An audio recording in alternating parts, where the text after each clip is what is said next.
Assalamualaikum warahmatullahi wabarakatuh.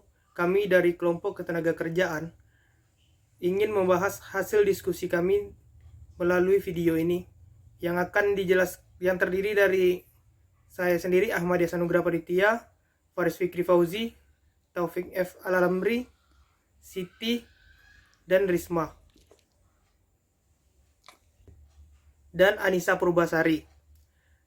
Jadi kami menjelaskan di sini terdapat 5 slide dibagi menjadi beberapa bagian.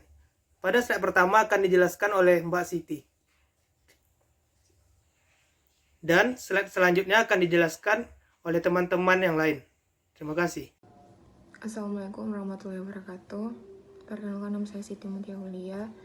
Di sini saya akan menjelaskan pada slide pertama, yaitu tenaga kerja adalah pelaku pembangunan dan pelaku ekonomi, baik secara individu maupun secara kelompok, sehingga mempunyai peranan yang sangat signifikan dalam aktivitas perekonomian nasional, yaitu meningkatkan produktivitas dan kesejahteraan masyarakat.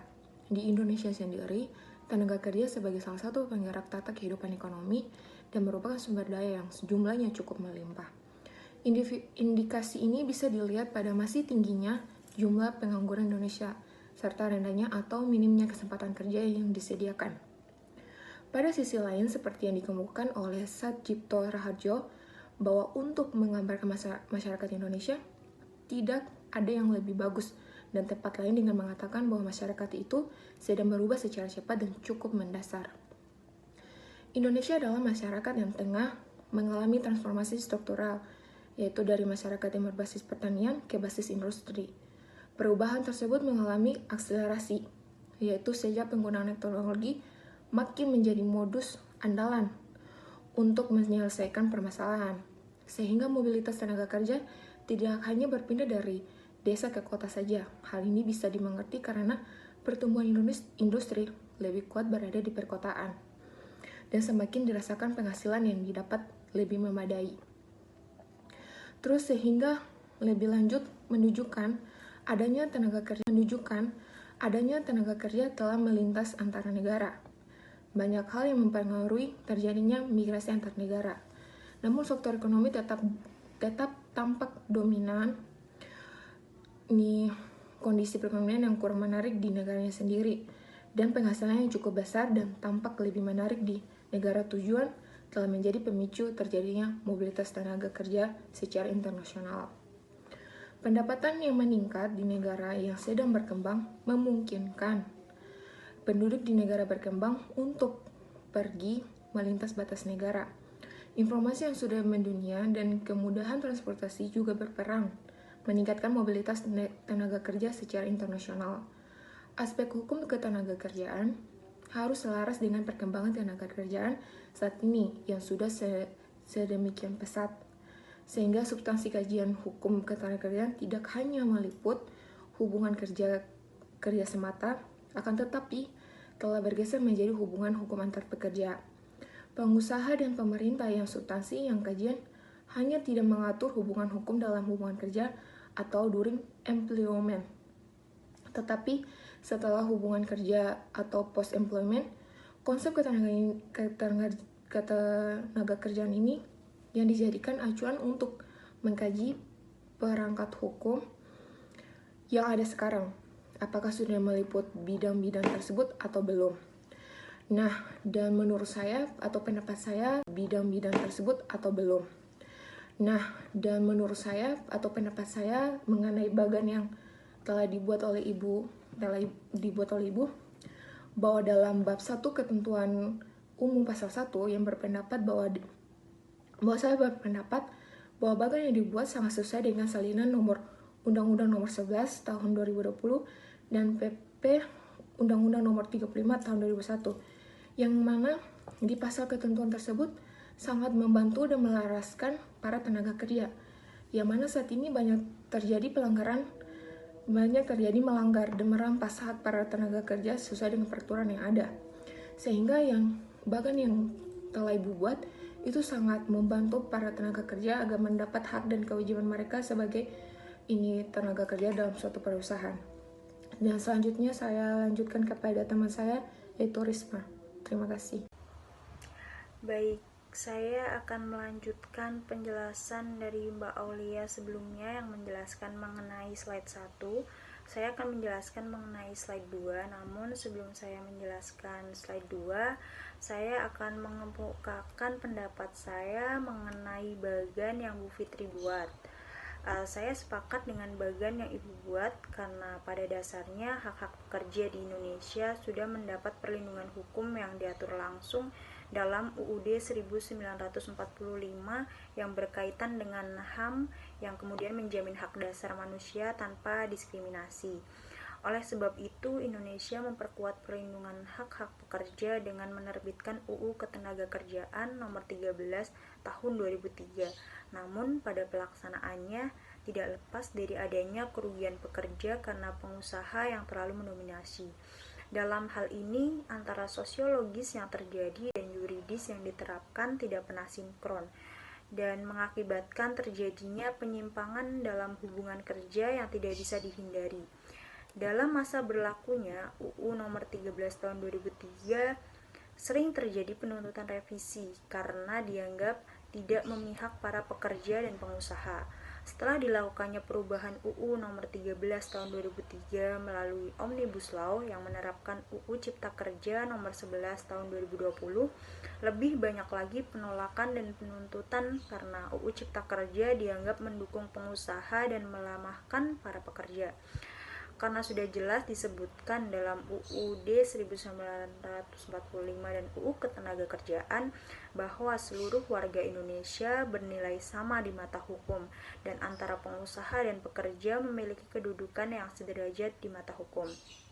Dalam UU Nomor 13 Tahun 2003 yang sebelumnya sudah tenaga kerjaan mengenai outsourcing yang berdasarkan PKWT masih sering dijadikan patokan pengusaha untuk merugikan pekerja. Namun dalam UU Cipta Kerja sudah diubah dan diperbaiki peraturan outsourcing sebelumnya. Dalam UU Ketenagakerjaan mengatur hubungan kerja antara pengusaha penyedia jasa dan pekerja yang dipekerjakan hanya berdasarkan PKWT. Sekarang dengan adanya UU Cipta Kerja dan PP Nomor 35 Tahun 2021 menjadi berdasarkan PKWT dan PKWTT. Dengan hal ini dapat mengurangi kerugian pekerja. Kemudian dalam UU Cipta Kerja diatur jika perusahaan alih daya berdasarkan PKWT, maka perjanjian kerja tersebut harus mensyaratkan pengalihan perlindungan hak bagi pekerja atau buruh apabila terjadi pergantian perusahaan alih daya memiliki banyak penyimpangan, salah satunya seperti pelanggaran atas pasal 56 UU Nomor 13 Tahun 2003 yang menimbulkan persoalan bahwa PKWT dapat diterapkan pada pekerjaan tetap dan sistem PKWT dijadikan patokan oleh para pengusaha untuk membatasi upah agar berkisar di skala minimum dan menghindari pesangon. Kemudian dalam UU Nomor 11 Tahun 2020, walaupun banyak mengatur hal yang sebelumnya belum diatur dalam UU Ketenagakerjaan, tetapi UU tersebut juga banyak mengubah dan menghapus pasal yang sebelumnya berlaku. Dalam hal ini, dengan adanya perubahan dan penghapusan tersebut, pemerintah dianggap mendukung pengusaha untuk melakukan monopoli kepada para pekerjanya. Salah satunya adalah dihapusnya pasal mengenai upah minimum. Karena dengan adanya perlindungan hukum saja masih banyak ketidaksinkronan antara realita dan hukum yang berlaku, apalagi jika tidak ada atau bahkan ada namun tidak mendukung hak para pekerja. Dengan adanya hal tersebut bisa dipastikan kerugian pekerja dan penyimpangan yang terjadi dalam hubungan kerja akan tetap berlanjut atau bahkan bisa semakin parah. Mungkin itu mengenai pendapat saya mengenai bagian yang Ibu buat.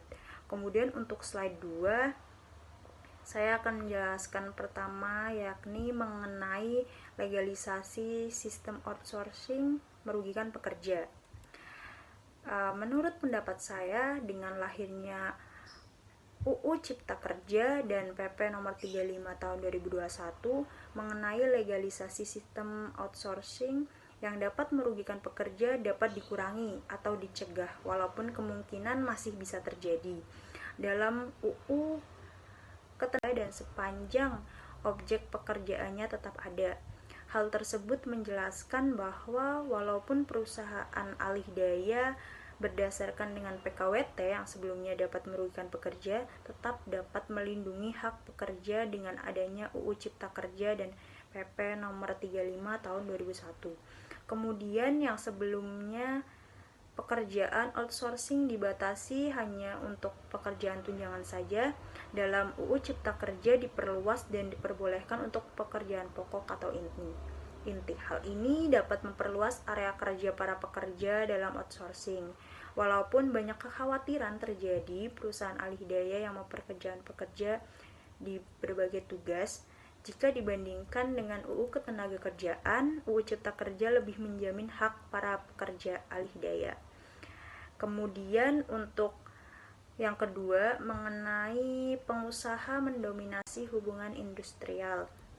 Menurut pendapat saya, dengan lahirnya UU nomor 11 tahun 2020 dan PP nomor 35 tahun 2001, mengenai pengusaha mendominasi hubungan industrial tentu saja masih bisa terjadi, bahkan bisa semakin kuat. Dalam hal inilah mengapa UU Cipta Kerja memiliki pasal-pasal kontroversi yang dianggap masyarakat memihak kepada para pengusaha dan melemahkan para pekerja. Dalam pasal 88 UU Cipta Kerja yang menghapus ketentuan rinci mengenai perhitungan upah, yaitu tidak ada lagi ketentuan upah minimum. Dengan dihapusnya upah minimum mungkin dapat membuat upah lebih layak karena dibayar setiap jam. Namun tetap saja jumlah upah ditetapkan oleh perusahaan dan ditentukan oleh para pengusaha yang berkuasa. Kemudian diubahnya perhitungan upah diatur dalam pasal 88B yang menyatakan bahwa upah dibayarkan sesuai dengan kemampuan perusahaan dan produktivitas serta tidak ada pengawasan. Dengan tidak adanya pengawasan tidak bisa menjamin tidak adanya kecurangan pengusaha yang mungkin dilakukan. Kemudian adanya pemutusan hubungan kerja juga dipermudah lewat pasal 151 UU Cipta Kerja dengan perusahaan yang dapat melakukan PHK tanpa melalui perundingan dengan serikat pekerja. UU Cipta Kerja menghapus ketentuan pasal 161 UU Ketenagakerjaan yang sebelumnya mengatur surat peringatan sebelum PHK. Oleh karena itu, perusahaan dapat melakukan PHK tanpa melalui mekanisme surat peringatan. Kemudian adanya penambahan jam kerja, pengurangan hari libur, dan pengurangan upah pesangon dapat menjadi pengeksploitasian tenaga pekerja. Dengan adanya pengurangan pesangon dapat mengurangi beban pengusaha investor untuk menanamkan modal di Indonesia. Kemudian dengan adanya kemungkinan PHK secara sepihak dapat mempermudah pengusaha untuk berekspansi dan menyewa pekerja atau buruh. Bisa dikatakan tidak semua pasal dalam UU Cipta Kerja dan PP nomor 35 tahun 2021 itu membuat pengusaha mendominasi, tapi terdapat beberapa pasal yang memang meluangkan atau memberi peluang kepada pengusaha untuk mendominasi dan mengeksploitasi para pekerjanya. Mungkin cukup sekian penjelasan dari saya. Kemudian untuk kedua poin selanjutnya dalam slide 2 akan dilanjutkan oleh Anissa. Terima kasih. Assalamualaikum warahmatullahi wabarakatuh. Saya akan melanjutkan menjelaskan slide kedua tentang hakikat sosiologis dan yuridis tidak pernah sinkron dan status PKWT menjadi dasar hubungan kerja. Yang pertama, hakikat sosiologis dan yuridis tidak pernah sinkron. Menurut saya, bagan yang ibu buat itu masih bisa terjadi. Di peraturan pemerintah pasal 61A ayat 3 Undang-Undang Cipta Kerja masih sulit membayangkan pengaturan dan implementasinya di lapangan. Sebagaimana diketahui, selama ini banyak ketentuan ketenagakerjaan yang di atas kertas terlihat baik, tetapi pelaksanaan di lapangan tidak sesuai dengan yang di atas kertas. Lalu pertanyaan yang kedua, menurut saya setuju dengan bagan yang ibu buat karena sesuai dengan peranan dan kedudukan tenaga kerja diperlukan pembangunan ketenagakerjaan dan meningkatkan kualitas tenaga kerja, dan peran sertanya dalam pembangunan peningkatan perlindungan tenaga kerja dan keluarganya sesuai dengan harkat dan martabat kemanusiaan. Maka dari itu sangat diperlukan adanya perlindungan tenaga kerja untuk menjamin hak-hak dasar pekerja atau buruh dan juga menjamin kesamaan kesempatan pekerja atau buruh dan keluarganya dengan tetap memperhatikan perkembangan kemajuan dunia usaha. Berdasarkan ketentuan pasal 27 Undang-Undang 1945, yaitu setiap warga negara bersamaan kedudukannya dalam hukum dan pemerintah. Ketentuan ini dijabarkan dalam pasal 5 dan pasal 6 Undang-Undang Dasar Nomor 13 Tahun 2003. Pasal 5 yaitu setiap tenaga kerja memiliki kesempatan yang sama untuk memperoleh pekerjaan. Pasal 6 yaitu setiap pekerja atau buruh berhak memperoleh perlakuan yang sama tanpa diskriminasi dari pengusaha. Kedudukan buruh dan majikan atau antara pengusaha dan pekerja berbeda dengan penjual dan pembeli. Antara penjual dan pembeli sama kedudukannya. Antara keduanya memiliki kebebasan yang sama untuk menentukan ada atau tidaknya perjanjian. Sedangkan kedudukan antara pengusaha dan dengan pekerja adalah tidak sama. Secara yuridis, kedudukan buruh adalah bebas, tetapi secara sosial ekonomis kedudukan buruh adalah tidak bebas. Walaupun secara yuridis kedudukan pekerja dengan pengusaha adalah sederajat, sehingga harus mendapatkan perlakuan yang sama di depan hukum. Namun di dalam kajian sosiologis hal itu tidak mudah, karena pengusaha adalah pihak yang memiliki uang, namun juga presentasi jumlah kesempatan pekerjaan dan masyarakat atau jumlah tenaga kerja yang memerlukan pekerjaan tidak pernah seimbang. Hal inilah yang memicu posisi tawar pekerja dalam praktik hubungan kerja menjadi lemah. Yang kedua yaitu status PKWT menjadi dasar hubungan kerja. Menurut saya itu masih bisa terjadi. Dalam peraturan pemerintah pada pasal 18 ayat 1 yang mana hubungan kerja antara perusahaan ahli daya dengan pekerja atau buruh yang dipekerjakan didasarkan pada PKWT atau PKWTT. Lalu pertanyaan yang kedua, menurut saya setuju dengan bagan yang Ibu buat. Sama halnya dalam pasal 59 ayat 4 yang telah disebutkan bahwa perjanjian kerja waktu tertentu yang didasarkan atas jangka waktu tertentu dapat diadakan paling lama 2 tahun. Dan hanya boleh diperpanjang 1 tahun. Dalam ketentuan pasal di atas, penekanan paling lama 2 tahun dan hanya boleh diperpanjang 1 kali untuk jangka waktu paling lama 1 tahun, mengandung makna bahwa pengusaha atau pemberi kerja bisa mengambil waktu seminimal mungkin dalam masa perjanjian kerja waktu tertentu. PKWT sangat dimungkinkan untuk dilakukan dalam waktu 6 bulan atau 1 tahun jika pengusaha menghendaki, karena jika maksud pembentuk undang-undang dengan pemberian waktu khusus untuk PKWT ditujukan untuk memberi kesempatan bagi pengusaha menilai kinerja, dedikasi maupun loyalitas pekerja terhadap pekerjaannya maupun terhadap perusahaan. Waktu sangat relatif tergantung dari sudut mana pengusaha memberi penilaian.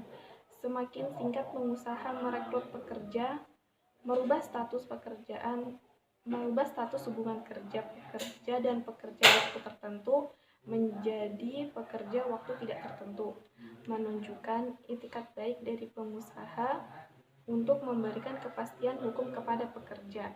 Tentunya perekrutan dengan pertimbangan terhadap prestasi pekerja selama bekerja. Itulah yang bisa saya sampaikan. Terima kasih. Assalamualaikum warahmatullahi wabarakatuh. Saya Ahmadias Anugrah Paritia. Di sini saya membahas mengenai penyimpangan dalam hubungan kerja. Saya akan membahas 3 poin. Yang pertama, hubungan kerja masih banyak dalam bentuk PK tidak tertulis. Yang kedua, vendor membayar upah minimum dan KHL pekerja. Yang ketiga, waktu kerja, waktu istirahat kerja, dan perhitungan upah kerja lembur tidak sesuai dengan ketentuan hukum. Di bagan dijelaskan seperti itu. Apakah dengan munculnya PP terbaru ini, PP 33 tahun 2021, apakah masih terjadi penyimpangan atau tidak? Pada poin pertama, setelah munculnya PP 33 tahun 2021, di sini saya membahas per poin. Setuju atau tidaknya penyimpangan dalam hubungan kerja yang dibuat oleh Ibu dosen pengampu kita, Bu Fitri.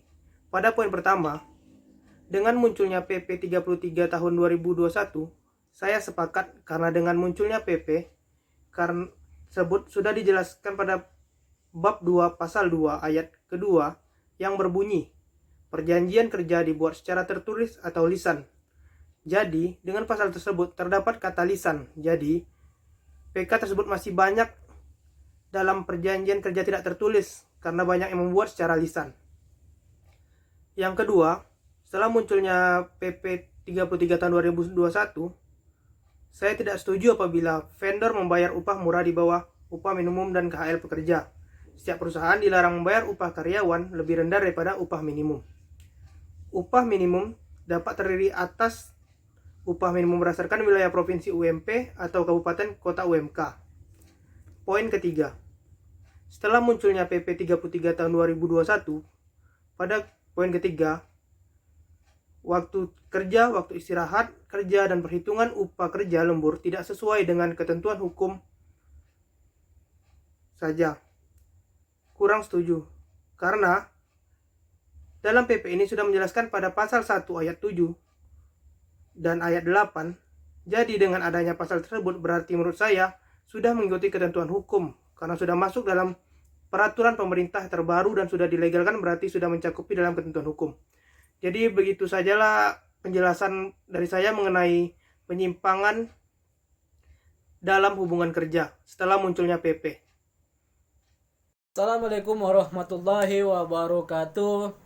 Alhamdulillah, dalam kesempatan kali ini saya ingin membahas mengenai hukum ketenagakerjaan yang tugas diberikan oleh Ibu Fitri, yaitu penyimpangan dalam hubungan kerja dalam bentuk PK tidak tertulis. Di sini saya akan menjawab hal tersebut setelah muncul PP nomor 33 tahun.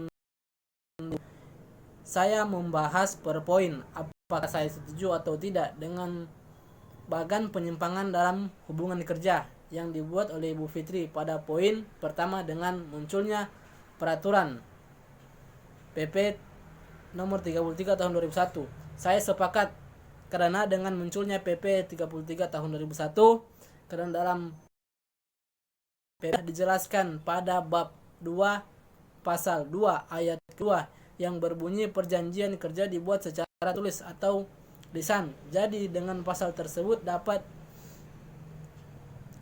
kita lihat, jadi PK tersebut masih banyak dalam PK tidak tertulis, yang menurut saya lebih baik PK dibuat secara tertulis agar terdapat bukti nyata apa isi PK tersebut. Yang kedua, yaitu waktu kerja, waktu istirahat, dan perhitungan upah kerja lembur tidak sesuai dengan ketentuan hukum. Saya akan menjawab persoalan yang ketiga, yaitu setelah munculnya PP nomor 3 tahun 2021. Saya tidak setuju apabila vendor membayar upah murah, upah minimum, dan KHL pekerja. Perusahaan dilarang membahayakan upah kerja lebih rendah daripada minimum. Upah minimum dapat terdiri atas upah. Selanjutnya saya akan menjelaskan slide terakhir atau slide 5. Pertanyaannya adalah, apakah dengan lahirnya lex spesialisnya yakni Undang-Undang 11 dan PP 35 tahun 2021 itu masih bisa terjadi?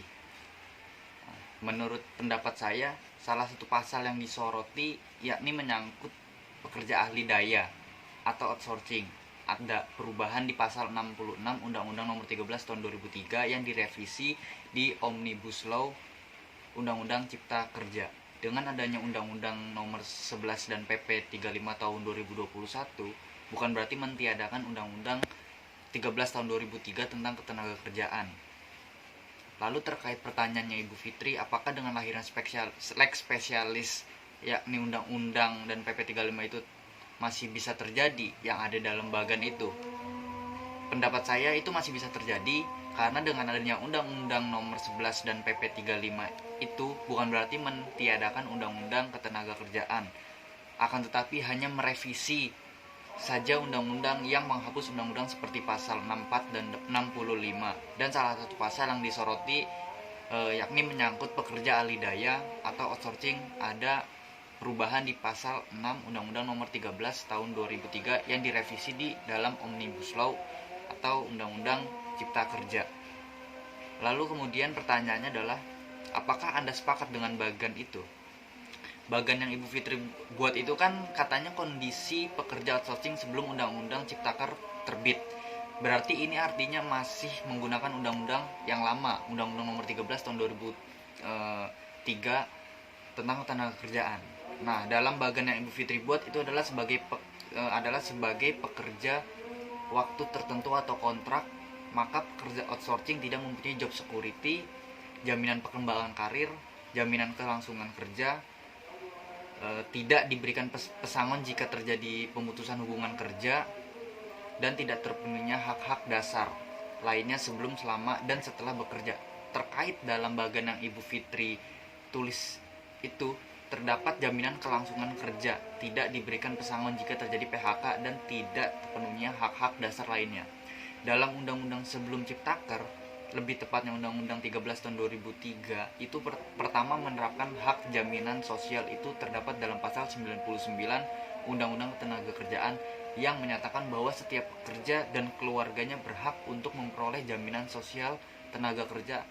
Lalu dilanjutkan pada pasal 100 yang menyatakan bahwa fasilitas kesejahteraan wajib diberikan pengusaha untuk meningkatkan kesejahteraan pekerja dan keluarganya. Fasilitas ini diberikan dengan mempertimbangkan beberapa hal termasuk kebutuhan karyawan dan kemampuan perusahaan dalam memberikan fasilitas tersebut. Jadi menurut saya, karyawan yang sudah bekerja dalam suatu perusahaan itu berhak untuk mendapatkan jaminan sosial, jaminan kelangsungan kerja bagi dirinya maupun keluarganya. Lalu terkait pesangon yang Ibu Fitri tulis juga itu di bagian itu sudah diatur dalam undang-undang yang lama. Terkait pesangon yang Ibu tulis itu dapat diperoleh karyawan outsourcing bila perjanjian kerja waktu tertentu itu atau PKWT permanen atau dianggap sudah memenuhi syarat PKWT. Pasal 156 ayat 1 Undang-Undang Ketenagakerjaan menyatakan bahwa dalam hal terjadi pemutusan hubungan kerja, pengusaha wajib membayar uang pesangon dan atau uang penghargaan masa kerja dan uang pesangon atau penggantian hak yang seharusnya diterima. Jadi menurut saya, jangan khawatir bagi para pekerja jika tidak mendapatkan pesangon kalau para pekerja sudah memenuhi kontrak. Lalu terkait pengembangan karir, memang sistem kerja outsourcing itu tidak ada pengembangan karir bagi pekerja dan justru merugikan bagi tenaga kerja itu sendiri, meskipun memang mereka dibantu mencarikan pekerjaan atau perusahaan yang membutuhkan tenaga kerja, maupun mereka bisa dikatakan jenjang karir hampir tidak ada seumur hidup. Mereka akan dikontrak melakukan pekerjaan yang sama tanpa adanya peningkatan karir. Sangat sulit bagi mereka untuk menjadi karyawan tetap di sebuah perusahaan, karena pada dasarnya tujuan perusahaan itu menggunakan tenaga kerja outsourcing karena tidak ingin menambah karyawan tetap dan menekan biaya operasional perusahaan. Jadi terkait pekerja outsourcing itu tidak punya job security, jaminan pengembangan karir, jaminan kelangsungan kerja, dan tidak diberikan pesangon jika terjadi PHK. Itu memang ada yang setuju dan ada yang tidak bagi saya, karena Bu Fitri ini kan mengatakan bahwa bagan yang ditulis itu sebelum terbitnya Undang-Undang Cipta Kerja. Akan tetapi Undang-Undang Ketenagakerjaan yang sebelumnya sudah ada itu mengatur tentang pesangon